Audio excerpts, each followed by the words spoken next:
சமூக ஊடகங்களில் பற்றி எரிகிறது சீன விவகாரம். தேசம் முழுவதும் சீனாவுக்கு எதிராக கொந்தளித்து போயிருக்க பிரதமர் மோடியை குறிவைக்கிறார் ராகுல் காந்தி. இந்திய எல்லையில் சீன ஊடுருவல் இல்லை என்றால் நமது வீரர்கள் ஏன் எங்கே கொல்லப்பட்டார்கள் என்ற ராகுலின் கேள்விக்கு பின்னால் ஒரு மிகப்பெரிய உள்நோக்கம் ஒளிந்திருப்பதாக சந்தேகிக்கிறார் மூத்த பத்திரிகையாளர் கோலாகல ஸ்ரீனிவாஸ். 2008ஆம் ஆண்டு இந்திய தேசிய காங்கிரஸ் கட்சிக்கும் சீன கம்யூனிச கட்சிக்கும் இடையே போடப்பட்ட ஒப்பந்தத்தின் ஷரத்துகளை பகிரங்கப்படுத்த வேண்டும் என்றும் அவர் வலியுறுத்துகிறார். சீனர்கள் ஊடுருவவில்லை என்றால் அவர்கள் எப்படி கொல்லப்பட்டார்கள் அப்படின்னு ஒரு கேள்வி. இந்த கேள்வியே அடிப்படையில் ஒரு விஷமத்தனமான ஒரு கேள்வி. எந்த பகுதியில் நடந்தது அப்படிங்கிறதுக்கான பதில் சீன பகுதியில் நடந்தது என்பதாகத்தான் இருக்கும். ஆனால் இப்படி ஒரு பதிலை மோடி எப்படியாவது சொல்ல வேண்டும், அவரை சொல்ல வைக்க வேண்டும் என்பதற்காகவே ஒரு மோசமான கேள்வியை ராகுல் காந்தி கேட்டிருக்கிறார். இந்த ராகுலுடைய இந்த அசட்டுத்தனமான முயற்சிகளை தொடர்ந்து காங்கிரஸை ஆதரித்து வரக்கூடிய அனுதாபிகள் கூட இப்போது சகித்துக் கொள்ள முடியாமல் இருக்கிறார்கள். காங்கிரஸை பிஜேபியிடமிருந்து காப்பாற்றுவதற்கு பதிலாக முதலில் அதை ராகுலிடமிருந்து காப்பாற்ற வேண்டும் என்கிற ஒரு சூழ்நிலை உருவாகி இருக்கு. என்றைக்கு இந்த ஆட்சிக்கான ஆதரவை இந்த கம்யூனிஸ்ட் கட்சிகள் விலக்கி கொண்டனவோ அதிலிருந்து எக்ஸாக்டா ஒரு மாதத்தில் சீன கம்யூனிஸ்ட் கட்சியோடு இந்திய தேசிய காங்கிரஸ் ஒப்பந்தம் கையெழுத்திட்டது. ஒரு பக்கம் காங்கிரஸ் சந்திக்கவே இல்லை என்று மறுத்து கொண்டிருந்தது. இன்னொரு பக்கம் இந்தியாவுக்கான சீன தூதரகம் ராகுல் காந்தி எங்கள் தூதரை சந்தித்தார் என்று கூறி புகைப்படத்துடன் தகவலை வெளியிட்டது. இந்தியாவில் வேலை வாய்ப்பை அதிகரிப்பது குறித்து சீனாவுடன் ராகுல் காந்தி பேசியிருக்கிறார். இது எவ்வளவு ஒரு மேதாவித்தனமான ஒரு விஷயம். இந்தியாவில் வேலை வாய்ப்பை அதிகரிக்கணும்னு சீனாவுக்கு என்ன வேர்த்தாவடியுது? மோடியை மிக கடுமையாக விமர்சிக்கக்கூடிய காங்கிரஸ் கட்சி ஏன் சீனாவை விமர்சிக்க மறுக்கிறது? 2014க்கு பிறகு எல்லைகள் விஷயத்தில் ஒரு பெரிய பாரடைம் ஷிஃப்ட் ஒன்று நடந்திருக்கிறது. சீனாவுக்கு நிகரான உள்கட்டமைப்பு வசதிகளை பெருக்குவது. முன்னாலே என்ன நடந்துட்டு இருந்ததுன்னா, அடி வாங்கிக்கிட்டு பேச்சுவார்த்தையில கலந்து கொள்வோம், இப்போது அடியை கொடுத்து விட்டு கலந்து கொள்வோம். இவற்றின் அடிப்படையில் இனி இந்தியா எப்போதும் வெல்லும், அதை உறுதியாக நாம் நம்பலாம். கோலாகலாஸ் டிவி யூடியூப் சேனல், இது வாய்மையின் எக்காலம். பிரதமர் நரேந்திர மோடி அவர்கள் ஜூன் 19ஆம் தேதி காணொளி வாயிலாக அனைத்து கட்சி தலைவர்களை சந்தித்தார். அது எதுக்காக அப்படின்னா, ஜூன் 15ஆம் தேதி இந்தியாவுடைய கால்வான் பள்ளத்தாக்கு பகுதியில் இந்திய சீன இராணுவத்தினருக்கு இடையே ஏற்பட்ட கைகலப்பில் இந்திய தரப்பில் 20 வீரர்கள் வீரமரணம் அடைந்தார்கள். அது தொடர்பாக விளக்கம் தருவதற்காக அந்த அனைத்து கட்சி கூட்டம் கூட்டப்பட்டது. அந்த கூட்டத்தில் பேசிய பிரதமர் அவர்கள் ஒரு முக்கியமான விஷயத்தை குறிப்பிட்டார். அவர் என்ன சொன்னார் அப்படின்னா, neither anyone has intruded into our territory nor took over any post. இந்திய பகுதிக்குள் எவரும் ஊடுருவவில்லை, இந்தியாவின் ராணுவ நிலைகள் எவற்றையும் எவரும் கைப்பற்றவும் இல்லை, இந்திய பகுதியை யாரும் ஆக்கிரமிக்கல அப்படின்னு அவர் சொன்னார். உடனே அதுக்கு அடுத்த நாள் காங்கிரசுடைய முன்னாள் தலைவர் ராகுல் காந்தி அவர்கள் ட்விட்டர்ல 2 கேள்வியை எழுப்பினார்.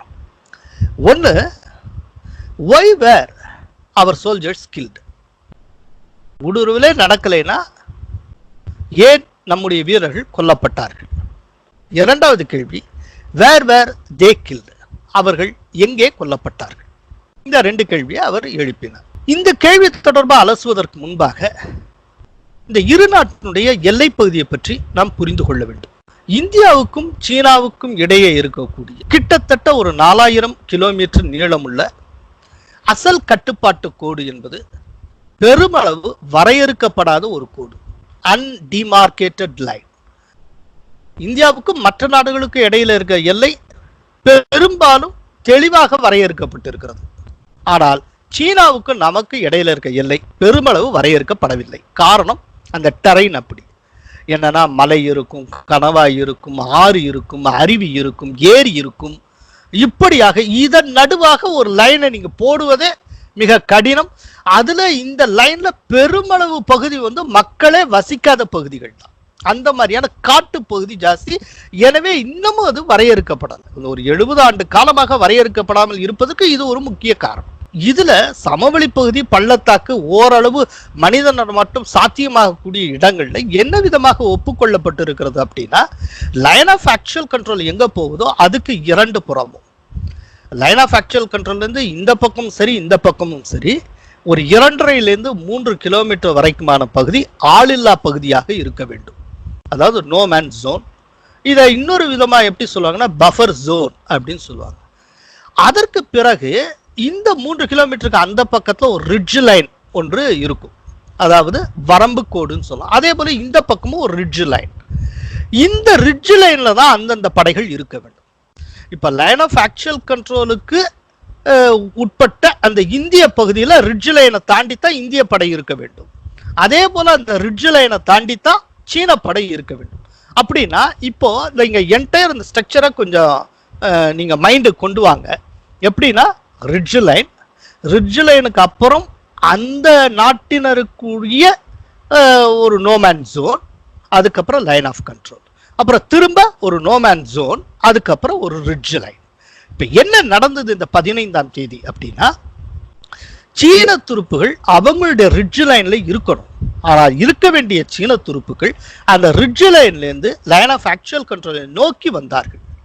நோக்கி வந்து ரிட்ஜ் லைனுக்கும் இந்த லைன் ஆஃப் ஆக்சுவல் கண்ட்ரோலுக்கும் இடைப்பட்ட அந்த நோமேன் ஜோன்ல, அந்த நோமேன் ஜோன்ங்கிறது சீன பகுதி தான். ஆனால் அந்த பகுதியில் அவர்கள் நடமாடவோ கூடாரம் அமைக்கவோ அவர்களுடைய பெருமளவு படைகளை குவிக்கவோ கூடாது. ஆனால் அங்க வந்து அவர்கள் முகாமிட்டு இருந்தார்கள். இதுதான் ஒரு பெரிய பிரச்சனையாக இருந்தது. அப்படி இருக்கிற பொழுது இந்த முகாமை இந்த சைட்ல இருந்து எடுங்கன்னு சொல்லி வற்புறுத்திக்கிட்டே இருக்காங்க, கேட்கல. திடீர்னு பாத்தீங்கன்னா ஒரு 2-3 முகாம் இருந்து கொண்டே இருக்கிறது. ஆனா உள்ள வீரர்கள் இருக்காங்களா இல்லையான்னு தெரியல. இப்படிப்பட்ட சூழ்நிலையில ஜூன் 15ஆம் தேதி நம்முடைய வீரர்கள், அதாவது இந்திய ராணுவத்தினுடைய பீகார் படைப்பிரிவை சார்ந்த வீரர்கள் கர்னல் சந்தோஷ் பாபு தலைமையில அந்த முகாமுக்கே போய் செக் பண்றாங்க. செக் பண்ணா உள்ள 300-400 பேர் இருக்காங்க. அப்பதான் கைகலப்பு ஏற்படுகிறது. அப்போதான் அந்த கைகலப்பை தொடர்ந்துதான் நம்முடைய வீரர்கள் 20 பேர் வீரமரணம் அடைந்தார்கள். அவர்களுடைய எவ்வளவு பேர் எண்ணிக்கையினை இன்னைக்கு வரைக்கும் இறந்தவர்கள் எண்ணிக்கை அந்த நாட்டு அரசு சொல்லவில்லை. ஆனால் உத்தேசமாக 45 பேர் இருக்கலாம் என்று சில உளவுத்துறை அமைப்புகள் சொல்லுகின்றன. அமெரிக்க உளவுத்துறை 35 என்று சொல்லுகிறது. ஆனால் சீன அரசு இன்னும் உறுதிப்படுத்தவில்லை. ஆக இதுல என்ன ஒரு அடிப்படையான விஷயம் புரிஞ்சுக்கணும் அப்படின்னா, இந்த தாக்குதல் நடந்தது அப்படிங்கிறது, இந்த கைகலப்பு நடந்ததே லைன் ஆஃப் ஆக்சுவல் கண்ட்ரோலுக்கு பக்கத்தில் இருக்கிற சீன பகுதியில் நடந்தது. இந்திய பகுதியிலேயே நடக்கல. அதனால தான் பிரதமர் வந்து இந்திய பகுதிக்குள்ள யாரும் ஊடுருவல, எதையும் கைப்பற்றலேன்னு நாசுக்கா சொன்னார். வந்து ஒரு நாட்டுடைய பிரதமராக இருக்கிறவர் எங்க நாட்டு படையின சீன பகுதிக்குள்ள புகுந்தாங்க, அடிச்சாங்க, துவம்சம் பண்ணாங்கன்னு எப்படி சொல்ல முடியும்? அப்படி சொன்னால், அப்படி சொல்லிவிட்ட பிறகு இந்தியாவுக்கும் சீனாவுக்கு இடையில் எந்த காலமுமே நட்பு இருக்கவே வாய்ப்பில்லாமல் போய்விடும். இன்னொரு நாட்டுக்குள்ள நாங்க புகுந்தோம் சொல்லி ஒரு நாட்டுடைய பிரதமர் எவ்வாறு சொல்லுவார்? ஆனால் ராகுல் காந்தியோட இன்டென்ஷன் என்னன்னா, இப்படி ஒரு கேள்வி கேட்பதன் மூலமாக பிரதமருக்கு ஒரு தர்ம சங்கடத்தை உருவாக்க வேண்டும். இந்திய ராணுவத்திலே சீன பகுதிக்குள் ஊடுருவினார்கள் என்பதை இந்திய பிரதமர் மூலமாகவே சொல்ல வைக்க வேண்டும். இதுதான் அவருடைய ஒரு டாக்டிக்ஸா இருந்தது. அதற்காகவே அவர் வந்து இந்த விதமான ஒரு கேள்வியை எழுப்பினார். அப்புறம் எங்கே கொல்லப்பட்டார்கள்? அதுக்கு தான் பதிலே சொல்லியாச்சு. என்னன்னா, அந்த ரிட்ஜ் லைனுக்கும் லைன் ஆஃப் ஆக்சுவல் கண்ட்ரோலுக்கு இடைப்பட்ட சீன பகுதியில் அவர்கள் கொல்லப்பட்டார்கள். இதுதான் நடந்த உண்மை. இந்த விஷயம் சம்பந்தமாக ராகுல் காந்தி இவ்வளவு பெரிதாக இந்த விஷயத்தை வளர்த்து கொண்டே போவது காங்கிரஸ் அபிமானிகளுக்கே கூட ஒரு தர்ம சங்கடத்தை உருவாக்கிற்று. ஒண்ணுமே இல்லாத இந்த விஷயத்தை இவ்வளவு பெருசாக்கி கடைசியில் காங்கிரஸ் கொஞ்சம் கொஞ்சமாக மக்கள் மத்தியிட இருந்து அது தனிமைப்பட்டு போய்விடுமோ என்கிற எண்ணத்தில் பலர் ராகுலுக்கு அறிவுரை கூற ஆரம்பித்தார். ஹிந்து என் ராம் அவர்கள், அவரை பத்தி எல்லாருக்கும் நல்லா தெரியும். அவர் வந்து ஒரு இடதுசாரி சிந்தனையாளர், காங்கிரஸ் மீது மிகுந்த ஒரு மரியாதை கொண்டிருப்பவர், ஹிந்துத்வா என்பதை கொள்கை நிலையிலேயே மறுப்பவர், மோடி அரசாட்சியை எதிர்ப்பவர். அவர் வந்து ஜூன் 22ஆம் தேதி ஒரு ட்விட்டர் போட்டிருந்தார். அவர் சொல்லுகிறார், why is the Congress taking a self-damaging chauvinistic line? ஏன் காங்கிரஸ் தன்னைத்தானே அழித்துக் கொள்ளுகிற பைத்தியக்காரத்தனமான வேலையில் ஈடுபடுகிறது? ஆன் த கிளாஷஸ், இந்த கிளாஷஸ் பற்றி. that according to Indian media accounts, இந்திய ஊடகங்கள் தந்திருக்கிற தகவல்களின்படி happened on the Chinese side of LAC. நடந்தவை எல்லாம் LAC உடைய லைன் ஆஃப் ஆக்சுவல் கண்ட்ரோலுடைய சீன பகுதியில் தான் நடந்திருக்கின்றன. இப்ப இரண்டாவது கேள்வி கேட்டார் இல்லையா, எங்கு நடந்தது அப்படின்னு ராகுல் காந்தி, அதற்கான பதிலை இங்கு ராம் தந்து விடுகிறார். அவர் சொல்லுகிறார் happened on the Chinese side of LAC. Why is it contesting Prime Minister Modi's factual statement that no one has entered our territory? எனவே எவரும் நம்முடைய பகுதிக்குள் நுழையவில்லை என்கிற பிரதமர் மோடியினுடைய சரியான ஸ்டேட்மெண்ட்டை, சரியான கூற்றை ஏன் காங்கிரஸ் மறுக்கிறது? ஏன்னா இப்படி மறுக்க ஆரம்பிச்சு இதை வச்சு அரசியல் பண்ண காங்கிரஸ் இல்லாமல் போய்விடும் என்கிற பயம் திரு என் ராம் அவர்களுக்கே வந்து விட்டார். அதனால்தான் அதை தொடர்ந்து இன்னொரு ட்விட்டர்ல அவர் சொல்லுவார், the Congress has learnt nothing and forgotten nothing from history. சரித்திரத்திலிருந்து Congress எதையும் கற்றுக்கொள்ளவும் இல்லை, மறக்கவும் இல்லை. இது என் ராம் அவர்கள் சொல்லுகிற ஸ்டேட்மெண்ட். சோ அந்த அளவுக்கு இப்போ என்ன விதமான சிச்சுவேஷன்னா, பிஜேபியிடமிருந்து காங்கிரஸை காப்பாற்றுவதை காட்டிலும் ராகுலிடமிருந்து காங்கிரஸை காப்பாற்ற வேண்டிய ஒரு சூழ்நிலை வந்திருப்பதாக காங்கிரஸ் அனுதாபிகளே உணரத் தொடங்கி இருக்கிறார். இவ்விதமான கேள்விகள் இந்திய மக்களிடமிருந்து காங்கிரஸ் தனிமைப்படுத்தி விடுமோ என்கிற பயம் இவர்களுக்கெல்லாம் ஏற்பட்டிருக்கு. அடுத்தாற் போல ராகுல் காந்தி இன்னொரு கேள்வி எழுப்பி இருந்தார். இந்திய வீரர்களிடம் ஏன் துப்பாக்கிகள் இல்லை? அவர்களுக்கு உரிய ஆயுதங்களை இந்த அரசு ஏன் வழங்கவில்லை என்று அவர் ஒரு கேள்வி எழுப்பியிருந்தார். இந்திய வீரர்கள் மட்டுமல்ல, அந்த கைகலப்பில் ஈடுபட்ட சீன வீரர்களிடமும் துப்பாக்கிகள் கிடையாது. ரெண்டு பேருமே கைகலப்பில் ஈடுபட்ட இரண்டு தரப்புமே துப்பாக்கிகள் இல்லாமல் தான் கைகலப்பில் ஈடுபட்டன. கம்பிகளாலும் கம்புகளாலும் அடித்துக் கொண்டார்கள். இது தொடர்பாக ஜூன் 18ஆம் தேதி இந்திய வெளியுறவுத்துறை அமைச்சர் ஜெய்சங்கர் ஒரு அருமையான பதிலை சொன்னார். 1996 மற்றும் 2005 இந்த ஆண்டுகளில் ஏற்பட்ட ஒப்பந்தத்தின்படி கைகலப்பில் இரண்டு தரப்பும் ஈடுபட்டால் அவர்கள் துப்பாக்கிகளை தொடக்கூடாது என்பது நியதி. அதே நேரத்தில் அவர்கள் ரோந்து சுற்றுகிற போது ஆயுதங்களை எடுத்து செல்லலாம். அதுல இருக்கிற நோக்கம் ஒரு நல்ல நோக்கம். என்னன்னா, கைகலப்பின் போதே ஒவ்வொருத்தரும் வந்து துப்பாக்கிகளை எடுக்க ஆரம்பிச்சுட்டா அது அடுத்தாப்புல மிகப்பெரிய போருக்கு வழிவகுத்து விடும். இந்த ஒப்பந்தங்களுடைய நோக்கமே வந்து போருக்கான சாத்தியங்களை குறைப்பதுதான். அப்படிங்கிறப்ப எப்படி ஆயுதங்களை எடுத்துட்டு போக முடியாது, கூடாதுன்னு தான் சொல்லுவாங்க. சோ அந்த ஒப்பந்தத்தின்படிதான் இவர்கள் ஆயுதங்களை எடுக்காமல் போனார்கள். சீன வீரர்களும் துப்பாக்கியை எடுக்காமல் தான் வந்தார்கள். இதுல இந்த 96 ஒப்பந்தம் என்பது 1996 நவம்பர் 29ஆம் தேதி போடப்பட்டது. அந்த ஒப்பந்தமே என்னன்னா, agreement on confidence building measure, பரஸ்பரம் நம்பிக்கையை உருவாக்குவதற்கான ஒப்பந்தம். அந்த ஒப்பந்தம் போடப்பட்ட போது பிரதமராக இருந்தவர் தேவகவுடா. வெளியிலிருந்து காங்கிரஸ் தந்த ஆதரவின் பேரில் அவர் பிரதமராக இருந்தார். 2005 ஒப்பந்தம் போடப்பட்ட போது பிரதமராக இருந்தவர் டாக்டர் மன்மோகன் சிங், அது காங்கிரஸ் அரசு. ஆக கைகலப்பின் போது வீரர்கள், நம்முடைய வீரர்கள் துப்பாக்கிகளை எடுக்கக்கூடாது என்று சொன்ன இந்த இரண்டு ஒப்பந்தங்களுமே ஒன்னு காங்கிரஸ் ஆட்சியில் போடப்பட்டது, இல்லாட்ட காங்கிரசின் ஆதரவு பெற்ற ஆட்சியில் போடப்பட்டது தான். ஆனால் இது கூட தெரியாமல் ராகுல் காந்தி அவர்கள் ஏன் அவர்கள் ஆயுதங்களோடு செல்ல அனுமதிக்கப்படவில்லை என்பதாக ஒரு கேள்வியை கேட்டிருந்தார். அதோடு மட்டுமல்ல, இன்னொரு கேள்வியை ராகுல் எழுப்பினார். அதாவது மோடி வந்து இந்த நோ இன்ட்ரூஷன், யாரும் ஊடுருவல அப்படின்னு சொன்னதை சீன ஊடகங்கள் பாராட்டின. ஏன் சீன ஊடகங்கள் பாராட்டுகின்றன அப்படின்னு ஒரு கேள்வியை கேட்டிருந்தார். சீனாவுக்கும் மோடிக்கும் ஏதோ பெரிய ஒரு ரகசிய உறவு இருப்பது போன்ற ஒரு மாபெரும் தோற்றத்தை உருவாக்கும் முயற்சியில் ராகுல் காந்தி ஈடுபட்டார். ஆக்சுவலா இதுதான் சீனாவுடைய கேம் பிளான். என்னன்னா, மோடியின் மீது சந்தேகத்தை உருவாக்க வேண்டும் என்றால் நீங்கள் மோடியை புகழ்ந்து பேச வேண்டும். சீனால அந்த மாதிரி புகழ்ந்து பேசுவதாக பத்திரிகைகளும் ஊடகங்களும் சொல்லும். அந்த தகவலை இந்தியாவில் காங்கிரஸ் பரப்பும்.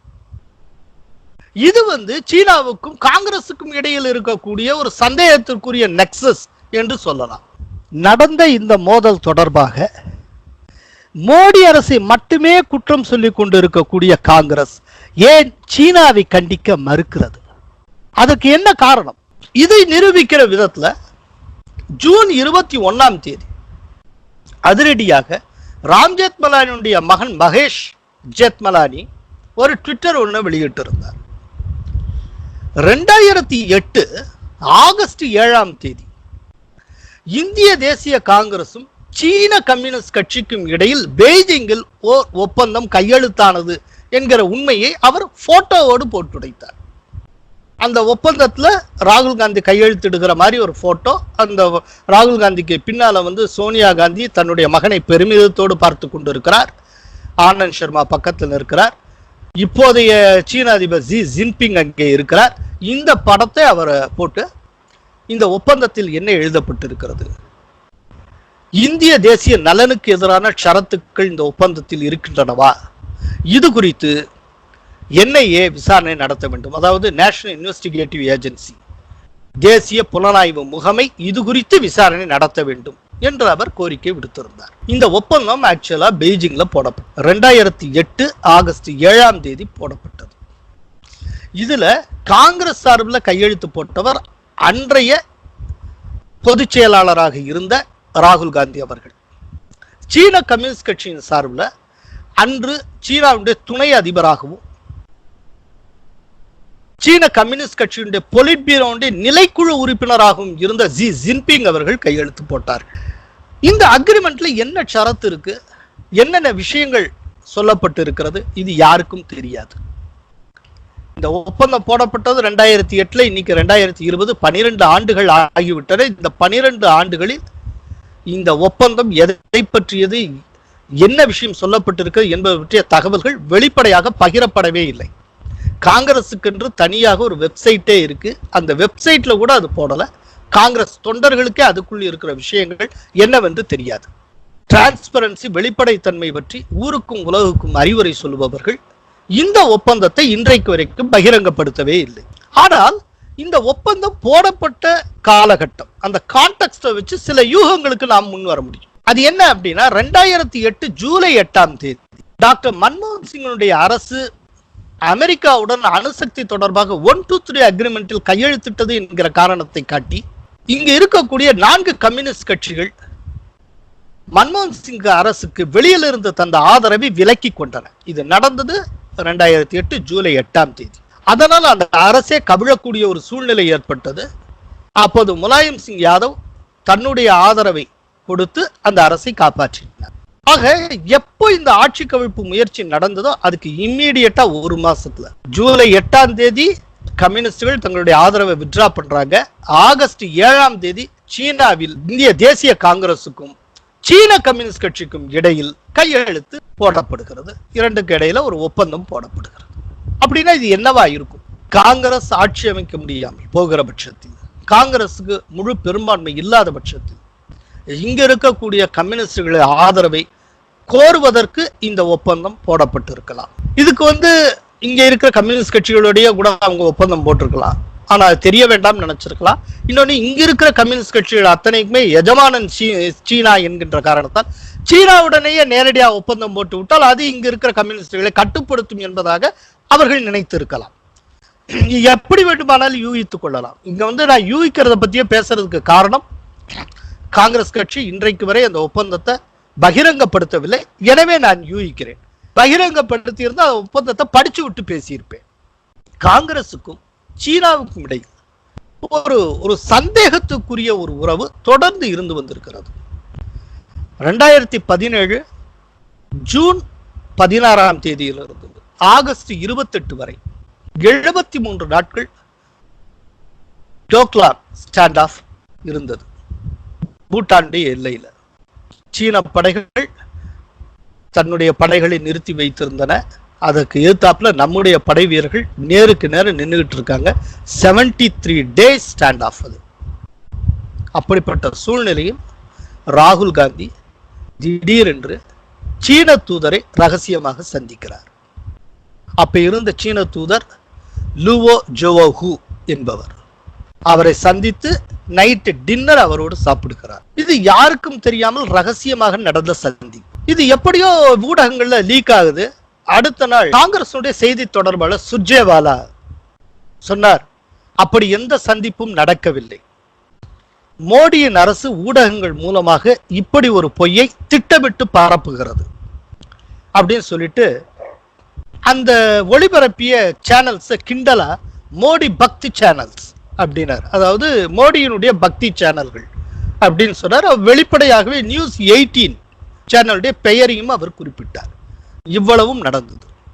ஆனால் இதுக்கு இடையில என்ன நடந்தது அப்படின்னா, இங்க இருக்க இந்த லோக்கல் பாலிடிக்ஸ் புரியாமலோ என்னவோ, இந்தியாவில் இருக்கக்கூடிய சீன தூதரகம் ராகுல் காந்தி தன்னுடைய தூதரை சந்தித்த விஷயத்தை அது பகிரங்கமாக வெளியிட்டது. தன்னுடைய வெப்சைட்லேயே போட்டாங்க வித் போட்டோவோட. ஒரு பக்கம் காங்கிரஸ் ராகுல் காந்தி சந்திக்கவே இல்லை, சீன தூதருக்கும் ராகுல் காந்திக்கு இடையில எந்த சந்திப்பும் நடக்கவில்லை என்று சொல்லி கொண்டிருக்கிறது. இன்னொரு புறம் இந்தியாவில் இருக்கிற சீன தூதரகம் இந்தியாவுக்கான சீன தூதரும் ராகுல் காந்தியும் சந்தித்துக் கொண்டார்கள் என்று கூறியது. வித் போட்டோவோட அது கூறியது. இப்போ திருடனுக்கு தேள்கொட்டிய மாதிரியான ஒரு நிலைக்கு காங்கிரஸ் தள்ளப்பட்டது. வேற வழியே இல்லை. இப்ப சுர்ஜேவாலா அதற்கடுத்த பிரஸ் மீட்ல ஆமா சந்திச்சிருக்காங்க, சில காரணங்களால நாங்க டக்குன்னு அதை சொல்ல முடியாத சூழ்நிலையில் இருந்தோம் என்று பல விஷயங்களை சொல்லி ஏதோ மழுப்பினார். அதற்கப்புறம் வேற வழியே இல்லை. 2017 ஜூலை 10 ராகுல் காந்தி அவர்களே ஒரு ட்விட்டர்ல, ஆம் நான் சீன தூதரை சந்தித்தேன், அவரை மட்டுமல்ல பூட்டான் தூதரையும் சந்தித்தேன், முன்னாள் தேசிய பாதுகாப்பு ஆலோசகர் சிவசங்கர் மேனனையும் சந்தித்தேன் என்று ஒரு ட்விட்டர் போட்டார்.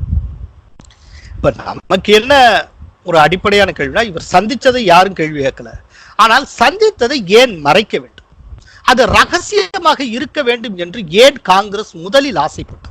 அது ஊடகங்கள் மூலமாக அம்பலப்பட்டதற்கு பிறகுதானே ஆமாம் நாங்கள் சந்தித்தோம் என்று ஒப்புக்கொண்டார்கள். ஏன் உடனடியாக ஒப்புக்கொள்ள மறுத்தார்கள்? அப்படி என்ன ஒரு ரகசிய சந்திப்பு நடந்தது? அதுவும் இந்தியாவுக்கும் சீனாவுக்கும் இடையில் ஒரு பெரிய பதற்றம் இருக்கிற நிலை, நம் எல்லையை காப்பதற்காக நின்று கொண்டிருக்கக்கூடிய வீரர்களுக்கு எதிராக சீனா தன்னுடைய படையை நிறுத்தி இருக்கக்கூடிய சூழ்நிலையில் சீன தூதரை சந்திக்க வேண்டிய அவசியம் ராகுலுக்கு ஏன் ஏற்பட்டது? அதை ஏன் வெளிப்படையாக அவர் தன்னுடைய ஒவ்வொன்றுக்கும் நினைச்சதுக்கெல்லாம் ட்விட்டர் போடுகிற ராகுல் காந்தி ஏன் தான் சந்தித்ததை உடனடியாக ட்விட்டர் மூலம் தெரிவிக்கவில்லை? ஏன் ஆரம்பத்தில் அதை மறைக்க முயன்றார்? அப்படின்னா அதுக்கு பின்னால சந்தேகமா சில விஷயங்கள் ஏதேனும் நடந்து கொண்டிருக்கிறதா? இதுதான் கேள்வி. இந்த மாதிரியான சந்தேகப்படுகிற மாதிரியான சூழ்நிலை தொடர்ந்து நடந்து கொண்டே இருக்கிறது காங்கிரஸ் விஷயம். இப்ப 2017 இப்படி நடந்ததுன்னா 2018 இன்னொன்னு நடந்தது. 2018 செப்டம்பர்ல அப்பதான் 3 மாநில தேர்தல் நடக்க இருக்கு, சட்டப்பேரவை தேர்தல், ராஜஸ்தான், சத்தீஸ்கர், அப்புறம் மத்திய பிரதேஷ். இந்த தேர்தலுக்கு முன்பாக திடீர்னு ராகுல் காந்தி கைலாஷ் மானசரோவர் யாத்திரை போகிறார். எல்லாருமே ஊடகங்கள் மூலமாக கிடைத்த ஒரு ப்ரொஜெக்ஷன் என்னன்னா, இந்த 3 மாநிலங்களும் வெற்றி பெற வேண்டும் என்பதற்காக ராகுல் காந்தி தன்னை ஒரு பக்திமயமானவராக காட்டிக்கொள்வதற்கு கைலாஷிலிருந்து தன்னுடைய தேர்தல் பிரச்சாரத்தை தொடங்குகிறார் அப்படின்னு சொல்லப்பட்டது. அப்படித்தான் நடந்தது. எல்லாருமே அப்படித்தான் நினைச்சாங்க. ஆனால் அதே டயத்துல ஒரு சில தகவல்கள் ஒரு சில மீடியாஸ்ல மட்டும் திடீர்னு வந்தது. என்னன்னா, இந்த கைலாஷ் மானசரோவர் யாத்திரையின் போது அவர் அங்கு சில சீன அமைச்சர்களை சந்தித்தார் என்று தகவல் வந்தது. கைலாஷ் மானசரோவர் இன்றைக்கு சீனாவிடம் இருக்கிறது. அந்த உண்மையை முதல்ல நாம் புரிந்து கொள்ள வேண்டும். அங்கு சென்ற ராகுல் காந்தி சீன அமைச்சர்கள் 2 பேரை சந்தித்தார், அவர்களோடு பேசினார் என்று வந்தது. அந்த செய்தியை அப்போதே ராகுல் காந்தி அவர்கள் மறுத்தார்கள், அப்படிலாம் எதுவும் கிடையாது அப்படின்னு. ஆனால் இதே ராகுல் காந்தி கிட்டத்தட்ட 2-3 மாசம் முடிஞ்சது. 2019 ஜனவரி 25 ஒடிஷா தலைநகர் புவனேஸ்வர்ல ஒரு பொதுக்கூட்டத்தில் பேசுகிற போது அவரையும் அறியாமல், நான் கைலாஷ் மானசரோவர் யாத்திரை சென்ற ஆண்டு சென்றிருந்தேன், அப்போது 2 சீன அமைச்சர்களை நான் சந்தித்து விரிவாக பேசினேன், இந்தியாவில் இருக்கக்கூடிய வேலையில்லா திண்டாட்டத்துக்கான தீர்வு குறித்து அவர்களிடம் பேசினேன் என்று அவர் கூறினார். அதாவது இந்தியாவில் வேலையில்லா திண்டாட்டத்துக்கான தீர்வு குறித்து சீனாவுடன் அவர் பேசியிருக்கிறார். இந்தியா ரொம்ப சுபிட்சமா வாழணும்னு சீனா ஏன் நினைக்கணும்? அதற்கு என்ன தலையெழுத்தா? அப்படி நினைக்கக்கூடிய நாடா? எதற்கு இது குறித்து அவரிடம் பேசினார்? இது யாருக்கும் தெரியாது. இன்னொன்று, அப்படி உண்மையிலேயே பேசினது எந்த தப்பும் இல்லை என்று நினைத்திருந்தார் ராகுல் காந்திக்கு அவருடைய நேர்மையின் மீது ஒரு நம்பிக்கையோ மரியாதையோ இருந்திருந்தால் அது அப்போதே அவர் ஒப்புக்கொண்டிருக்கலாம். ஆமாம், நான் சீன அமைச்சர்களை சந்தித்தேன் என்று சொல்லியிருக்கலாம். அதை அப்போவும் செய்யல. அப்போது அவர் மறுத்தார். திடீரென்று ஒடிஷால நான் சீன அமைச்சர்களை சந்தித்தேன் என்று கூறினார். இப்படி சொன்னதும் உடனே BJP spokesperson Sambit Patra பிடித்து கொண்டார்.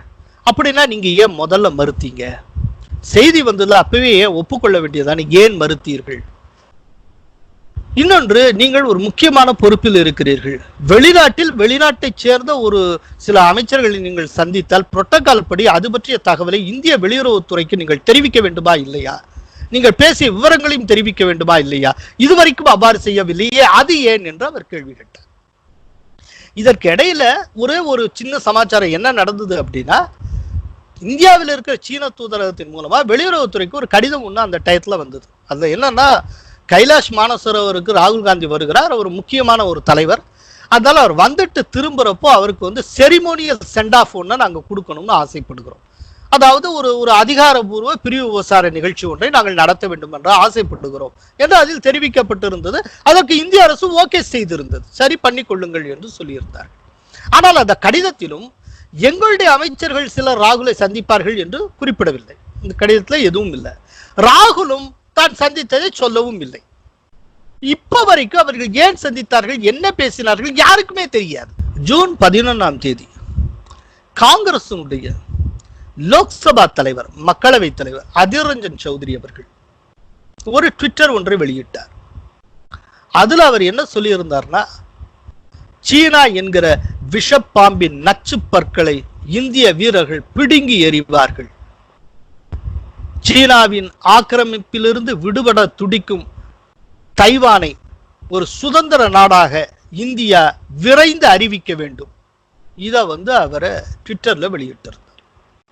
அதற்கு அடுத்த நாளே ஜூன் 12 ஆனந்த் சர்மா அவர்கள் இந்த மாதிரி அதிர் ரஞ்சன் சௌத்ரி வெளியிட்டிருப்பது அவருடைய சொந்த கருத்து, கட்சியின் கருத்து அல்ல.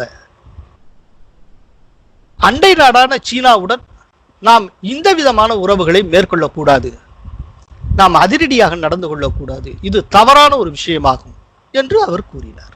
ஆக அதிர் ரஞ்சன் சௌத்ரி சீனாவுக்கு எதிராக பேசினால் அதற்கு உடனடியாக சீனாவிடமிருந்து உடனடியாக காங்கிரசிடமிருந்து ஒரு விளக்கம் வருகிறது. இவ்வாறு அவர் பேசியிருக்க கூடாது என்று சொல்லப்பட்டது. அதோடு மட்டுமல்ல, அதை ஒட்டி அதிர் ரஞ்சன் சௌத்ரியோட அந்த ட்வீட் நீக்கப்பட்டது. என்ன காரணத்துக்காக அது நீக்கப்பட்டது? அவருடைய ட்வீட்டை நீக்க வேண்டும் என்கிற உத்தரவு காங்கிரசுக்கு வேறு ஏதேனும் ஒரு இடத்திலிருந்து வந்ததா? குறிப்பாக சீனாவிடமிருந்து அவர்களுக்கு ஏதேனும் உத்தரவு கிடைக்கப்பட்டதா? அதன் காரணத்தால் அவ்வாறு நீக்கப்பட்டதா? சீனாவின் உத்தரவுக்கு கீழ்ப்படியக்கூடிய கட்சிகளாக, அதாவது இங்க இருக்கக்கூடிய கம்யூனிஸ்ட் கட்சிகளின் வரிசையில் காங்கிரசும் சேர்ந்து விட்டதா? அதிர் ரஞ்சன் சௌத்ரி ஒரு தேசபக்தியோட வெளியிட்ட ஒரு ட்வீட். அந்த ட்விட்டரை ஏன் நீக்க வேண்டும் என்று ஆனந்த் சர்மா அவர்கள் கூறினார்கள். இதற்கான பதில் யாருக்கும் தெரியாது. கடந்த காலத்தில் இருந்த இந்த பலவீனமான ஆட்சிகளால் இந்தியாவின் எல்லை பகுதி எந்த அளவுக்கு மோசமாக நிர்வகிக்கப்பட்டது, நாம் எந்த அளவுக்கு நம்முடைய எல்லைகளை இழந்திருக்கிறோம் என்பதை நாம் பார்த்தால் மிகவும் வேதனையாக இருக்கும். 2013 செப்டம்பர் 6 இந்தியாவுடைய பாதுகாப்புத்துறை அமைச்சராக இருந்த ஏ.கே. ஆண்டனி அவர்கள் நாடாளுமன்றத்தில் வெளிப்படையாக சொல்லுகிறார். அவர் என்ன பேசினாரோ அதனுடைய தமிழாக்கத்தை நான் இங்கே சொல்லுகிறேன். உண்மையை ஒப்புக்கொள்வதில் எனக்கு எந்த தயக்கமும் இல்லை. இந்தியாவுடன் ஒப்பிடுகிற போது சீனாவின் உள்கட்டமைப்பு வசதிகள் மிக சிறப்பாகவே முன்னேறி உள்ளன. அவர்களின் உள்கட்டமைப்பு வசதி இந்தியாவை காட்டிலும் மிகவும் மேம்பட்டதாக இருக்கிறது. இது எதனால்? இதற்கு ஒரு வரலாறு உண்டு. சுதந்திர இந்தியா பல ஆண்டுகளாக ஒரு கொள்கை வைத்திருந்தது. எல்லை பகுதியை மேம்படுத்தாமல் இருப்பதே சிறந்த பாதுகாப்பு என்பதாக நம் கொள்கை இருந்தது. மேம்படுத்தப்பட்ட எல்லையை காட்டிலும் மேம்படுத்தப்படாத எல்லையே பாதுகாப்பானதாகும் என்று நாம் நம்பினோம். எனவே பல ஆண்டுகளாக நம் எல்லை பகுதியில் சாலைகள் கிடையாது, விமான ஓடுபாதைகள் இல்லை. அதே நேரத்தில் எல்லை பகுதியில் உள்கட்டமைப்பு வசதிகளை சீனா தொடர்ந்து மேம்படுத்தி கொண்டே வந்தது. இதன் பலனாக அவர்கள் நம்மை முந்திக் கொண்டு விட்டார்கள்.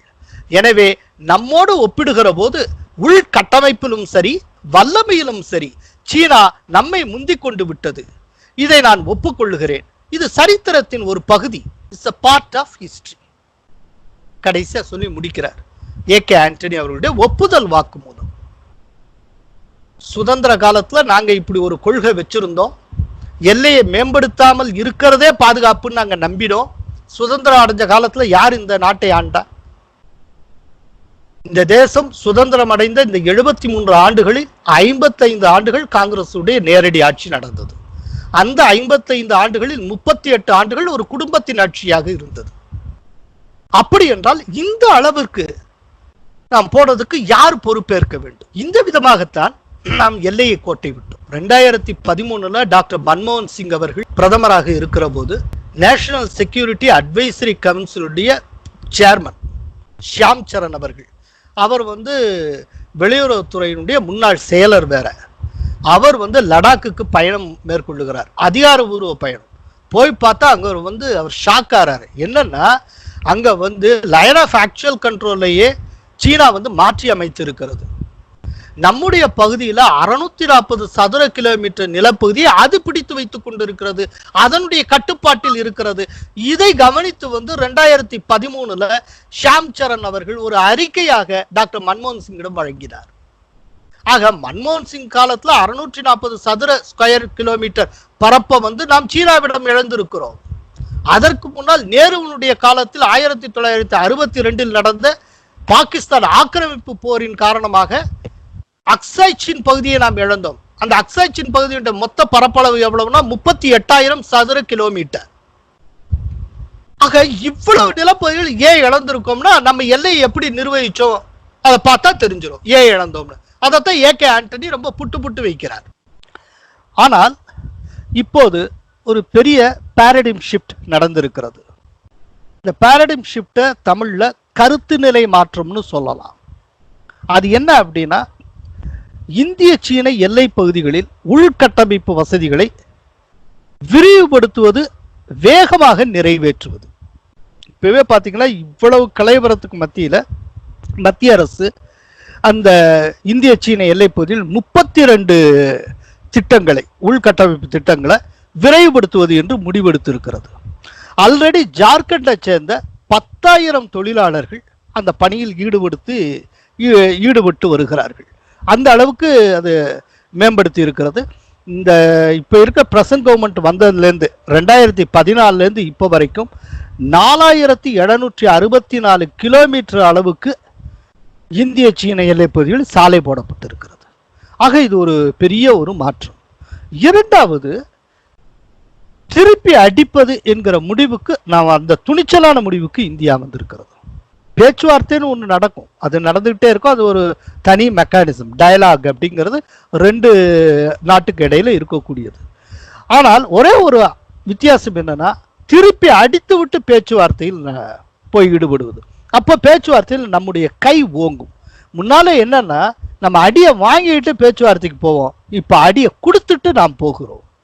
ஆக 2 தெளிவான கராரான ஒரு கருத்து நிலை மாற்றம் இப்போது ஏற்பட்டு இருக்கிறது. இதுதான் புதிய இந்தியாவுக்கான ஒரு வழியாகும்.